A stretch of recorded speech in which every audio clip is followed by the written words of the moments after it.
Today we're going to learn about the lesson planning under the new normal. We are actually giving out this PowerPoint presentation to everyone. So all you have to do in order to get this PowerPoint presentation is to go ahead and watch the whole video so that you will know how to use the PowerPoint presentation. At the same time, don't forget to subscribe and like the video, and go ahead and share this to your friends. Alright, so let's start. So lesson planning under the new normal. So all this discussion today will actually be based from the memorandum released by Undersecretary of the Curriculum and Instruction, Undersecretary Diosdado M. San Antonio. Right. So we will be covering the following contents. First, the general guidelines in lesson planning under the new normal. Number 2, procedures to be followed in writing your home weekly learning plan, which is now the alternative for the lesson plan if you are implementing distance learning. The parts of the home weekly learning plan, and then the guidelines in the implementation of the home weekly learning plan. Right, so let's go ahead now, starting with the general guidelines. So the basis of these guidelines is still Dep Ed Order 42, series of 2016, which actually discusses the different guidelines and stipulations regarding how to prepare our lesson plan. So this issuance recognizes that the necessity of lesson planning as a critical part of the teaching learning process. So we all recognize that lesson planning is indeed very important for all of us teachers in the teaching learning process. So even if it's in the new normal right now, there might be revisions. However, we should do lesson planning still. So LPs should answer the following questions. First, what should be taught? So what are the topics? What should be the competencies being involved, and etc. And the next question is, how should it be taught?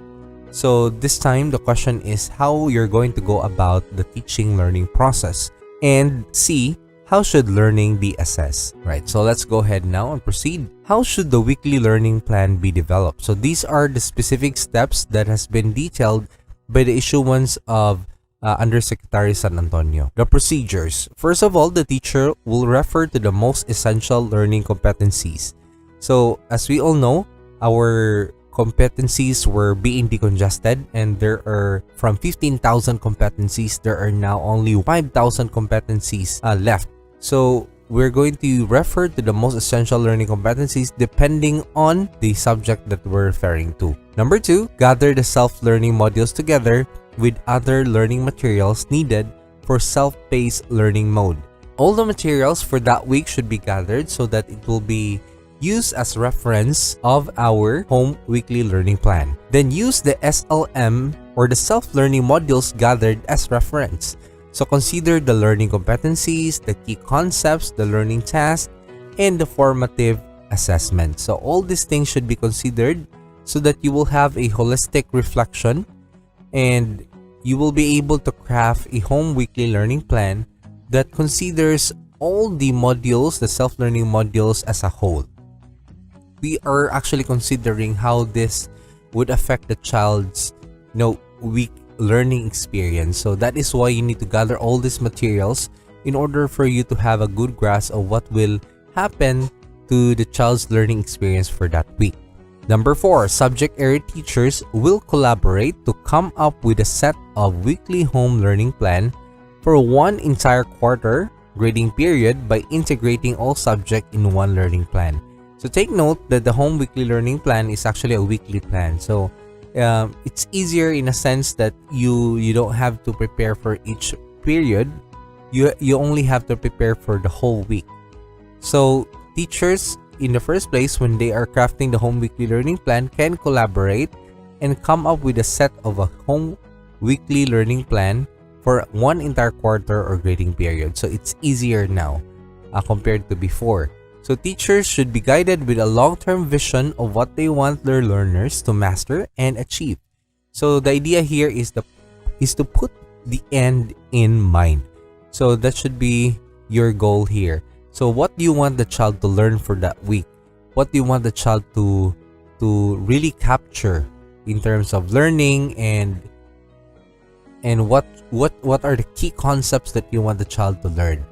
So these are the things you need to take note. So, put the end in mind. Number 6, teachers should adopt strategies that respect the unique context and diversity of learners in terms of their readiness, learning interest, and learning profile. So, in short, we need to use differentiated instruction if possible. So, considering this is a plan, it is subject for change in a way that depending on the child that you are dealing with, you need to adjust how you implement strategies based on their context and diversity. So this is very important because plans are created, however you can adjust based on how you see the child is reacting to what you are giving to him or her, right? So I think that's very important right now in the context of the pandemic, that we need to always adjust our instruction based on the learners that we have. So since we are not really doing the face-to-face interaction, we can do this by constantly monitoring our learners, every now and then calling them, communicating with them through text, in other means of communication. So, at this time of pandemic, we are like call center agents if we're implementing distance learning, because we would want to really monitor the learners' progress in terms of these of their learning, even if we are far away. So that is one of the principles of distance learning we have discussed. Right, so number 7, teachers should strike a balance between academic rigor and social-emotional aspect of learning. Provide flexibility for learners to manage their own learning. So I think this is very important, no? When we talk about in the context of the pandemic, we need to adjust our instruction based on the context of the learners, and much more than that, we need to be sensitive to their situation. So that is the reason why Undersecretary San Antonio emphasized this in his memorandum, that teachers should strike a balance between academic rigor. We all know that we want the learners to learn, but not too much to the point that they will lose their mind. And remember, we are under a pandemic, and most of them are encountering socio-emotional problems, problems with finances. Some of us are homeless, some of us are jobless. So we need to consider all these things. Teachers should be the first one to provide socio-emotional first aid to our learners, not trauma. Okay, so that is why in our previous videos, we always emphasize this.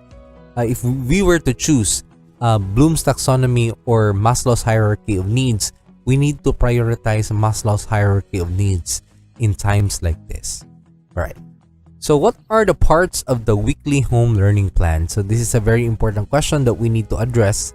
Later on, I will show you a template and provide all of you a template. And for those who are still watching right now, I'll be sending to you 3 files. Since you will be requesting this one in the video description, I'll be sending to you this PowerPoint presentation, the memorandum, and at the same time the template for the home weekly learning plan. So all you have to do is to subscribe, like the channel, and at the same time share this to your friends so that we'll be able to help more teachers adjust to the new normal. So what are the parts of the weekly learning plan? So the learning area, the subjects prescribed to be taken by the teachers, by the learners in a particular grade level or key stage. So that's the learning area. That includes the subjects. Okay. The learning tasks are formative learning opportunities created for learners to enhance their understanding of the content, which prompt them to engage, intensify the subject matter. So learning task is actually what the things they need to do, right? So what are the things that they need to perform, etc. Okay. Next is learning competencies. So this refers to knowledge, understanding, skills, and attitude that learners need to demonstrate in every lesson or learning activity. So learning competencies refers to the knowledge, understanding, skills, and attitude that learners need to demonstrate in every lesson or learning activity. So competencies are different with skills in a sense that competencies have an exact standard of level of performance. So skill is a skill, but When you say competencies, this has a specific standard that the learner has to accomplish in order for us to know if the child is competent in terms of the skill that we're referring to. So learning competencies are now streamlined, meaning they are only a few of them identified as the most learning competencies, and these are what we call the MELC or the MILC, right? So mode of delivery refers to the method of submission of learning outputs to include written work. Okay, so these are actually the method that learners actually do in submitting their output. So it could be written in a form of a written work, in a soft copy, etc. So weekly home learning plan guidelines. So let's look at this. The home learning plan should be communicated to the parents. So this is very important. This is very important, especially if we have parents who are para teachers at the same time. And since parents are the ones who will be communicating and monitoring the learners in their respective homes, so together with the teacher, of course, so the means of communication could be in a form of hard copies during the school orientation. So the school should conduct a comprehensive and clear orientation to the parents as to the contents, purpose, and use of the home weekly learning plan. So now more than ever, strong communication between parents and para teachers should be enhanced, and the school should actually conduct a very comprehensive and clear orientation regarding the home weekly learning plan. And that will include, the child protection policy. What are the things that they need to take note? Do not hurt their child if they don't really understand the lesson that well. Communicate, means of communication with the teachers, communicating the difficulties of the learner, and there are many things that the parents should actually take note. So that is the reason why the school should initiate a school-based orientation that will help the parents have a good grasp of what will happen regarding the learning experience of the child for that school year, and also for that particular week in a sense. Aid to teachers, parents, and learners. So this considered an aid in a sense that it provides teachers, parents, and learners the ability to track the most suitable and feasible learning modality for the learner. So at the same time, we are still adjusting and we're looking for means to really allow the child to learn even if we are under this pandemic. So we need to really analyze the learner's learning experience and at the same time adjust based on what we see.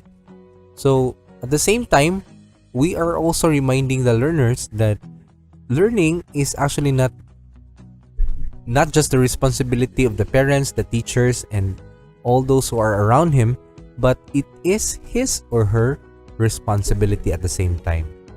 So I think this is the main goal of learning. We want the learners to become independent learners eventually. So the idea here is we want to create a lifelong learner out from the learners that we have right now. So if we transform them into an individual who is capable of monitoring his own learning, who has the ability to reflect on the best method that he or she can learn, then we can create a lifelong learner out from our students and pupils. Weekly home learning plan for distance learning, DLP or DLL for face-to-face learning. So for exceptional cases, those who will be implementing face-to-face learning will have to utilize the DLP or the detailed lesson plan, the detailed lesson log, as prescribed by DepEd Order 42 series of 2016. So it should be noted that if you are a teacher and if you are implementing face-to-face, you are not to do the home weekly learning home learning plan, but you are to do the DLL or the DLP as mandated by and prescribed by DepEd Order 42 series of 2016. Weekly home learning plan shall be adjusted to suit the level of the child. So this is very important that we need to take into context the child's learning experience. So tasks given to the child should be adjusted until they are prepared to handle norm learning tasks. So take note, if there are learners who have problems in their progress, then all we have to do is to create an individual monitoring plan for that child. And at the same time, we need to adjust the home weekly learning plan for our learner. Okay, so until such time that he'll be able to do the norm learning task. So this is DepEd's way to ensuring that the learners are learning even if they are having difficulties. Okay, so in addition to this, individual learning monitoring plan shall be used to monitor students who need intervention strategies. So we will be creating another presentation regarding the individual learning monitoring plan so that we'll be able to discuss it in detail. We will now proceed to the different parts of the weekly home learning plan. So this is a sample that we see here. This is actually attached to the PowerPoint that I'll be sending to all of you. This is our way of helping the teachers out there and the school heads out there who will be orienting their teachers regarding the weekly home learning plan. So we see here, this is sample home weekly learning plan, and then we see that in the first column there's a day and then a time, and then the learning area. So we see that the first part are merged together because 8 to 9 will be wake up, make up your bed, eat breakfast, and get ready for an awesome day. So 9 to 9:30 have a short exercise or meditation, bonding with family. So the class formally will start at 9:30 to 11:30. That is the first session, and that will be around 2 hours. So the first subject is mathematics. So we see the learning area there, and then the learning competencies illustrates well-defined sets of subsets, universal sets, null set. So this is the learning competency, and this is the target learning competency for that week. Now consider the following sets. So these are the learning tasks here. Okay, so it's very specific in a sense that will allow us to have a good grasp of what will happen to the child's learning experience during that time. And then what is the mode of delivery? So send the outputs to Google Classroom account. It is in the form of soft copy. So it's a very specific instruction as to how the child will submit their output. Okay, then we have okay, so we'll proceed to the next one. Okay, so the second session after that is 1 to 3. See, the subject is Filipino, and then he still specified the learning competency and have a detailed discussion regarding what will be the learning task of the child and then how they will submit their output. So really, if we try to see it, it's really narrowed down to the gist of what DepEd Order 42 series of 2016 has actually prescribed. So we see the learning competency, we see what are the learning tasks, we see how their outputs will be submitted. In a sense, this is how learning will be assessed. So we will be assessing them based on the outputs they will be submitting to us, since we are implementing distance learning in this sense. Okay, so on the next day, Tuesday, so we see there 9:30 to 11:30. So basically there will be 2 subjects per day. Okay, this is the latest issuance. There has been rumors regarding extending the time for each day. However, let me just tell everyone that there are no issuance regarding this one, but it's just a statement of one of our undersecretaries. So we need to wait for really a real issuance. So as of now, this issuance has not been rescinded or repealed. So this holds true. And considering the current calendar that we're implementing, we see that it's still 200 days. So from October 5 to June 16. So that's exactly 200 days. So it's, for me, my own opinion is that it's most unlikely that the class hours will be extended because it has met the minimum requirements as per the Republic Act that they are basing the extension of the classes. So we see that it's 200 days. So it's most probably that the contact time will not increase. So it's still 4 hours a day, and in this sense, the schedule still holds true. So 9:30 to 11:30, Tuesday this time. So we see that the subject is science. So there will be 2 subjects per day, and same pattern here. We see the learning competency, which is already milk, or most essential learning competency they have identified for that week. And then we see that there's a learning task, a very detailed learning task, and then how they are going to send their outputs. And then in the afternoon is ESP naman. Okay, so same pattern, right?